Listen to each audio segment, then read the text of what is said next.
legend relating to encounters with the Loch Ness Monster, since St. Columba, on his journey through the Highlands, was said to have saved a Pict from being consumed in the year 565 AD, and also that the water horse had towed his boat across the waters of the Ness, and therefore was granted perpetual freedom. Throughout history, there have been numerous stories told of this monster, thought, through description, to be a reptile-type creature that resembles a plesiosaurus, a Jurassic marine reptile. Monsters apart, the loch sits astride a geological fault and is over 24 miles long, the longest in Great Britain, and reaches depths of over 750 feet.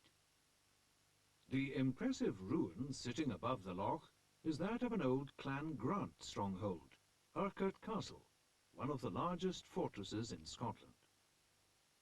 A few miles to the east stands the statue of the kilted Highlander, looking down Loch Shiel at Glenfinnan, to commemorate the raising of the standard at the beginning of Prince Charles Edward Stuart's campaign, which sadly ended in the same area in which it started, on the bonny banks of Loch Lomond. The Queen of Scottish Lochs is the largest inland waterway in Great Britain, and stretches from Ardluey in the north to Barach in the south. The wooded hills to the northeast rise dramatically into the lofty peaks of Ben Lomond and Ben Vrachie, standing like sentinels, guarding their precious queen.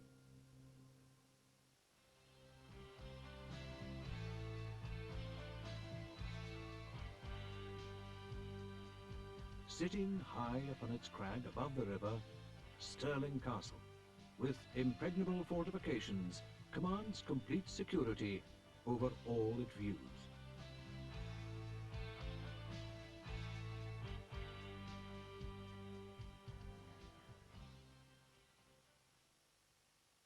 The castle and its town is steeped in the history of battles and plunder.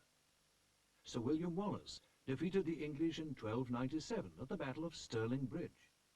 Later, he was gallantly followed into the history books by King Robert the Bruce at the Battle of Bannockburn in 1314.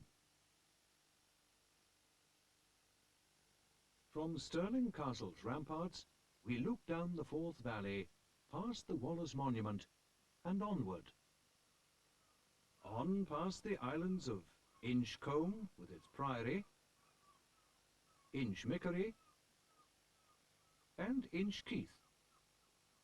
We approach the port of Leith, the gateway from the sea into Edinburgh, the capital of Scotland.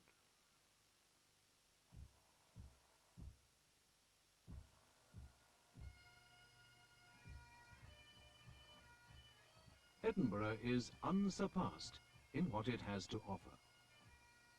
A city of 500,000 inhabitants, it has crammed within its boundaries a multitude of venues in which any visitor can indulge himself. From its old town, built on the backbone of a volcanic crag, to its new town, stretching towards the shores of the Forth. From the ancient castle, high on its rocky outcrop, down its narrow Royal Mile to the Palace of Holyrood. Past historic buildings full of exhibits, and into hostelries filled with locals and tourists alike. This short tour of Scotland intends to give a general insight, as well as fond memories of this proud and beautiful country. With a past full of history and romance, and a present well equipped, Scotland will always give the visitor the best that its people and its heritage has to offer.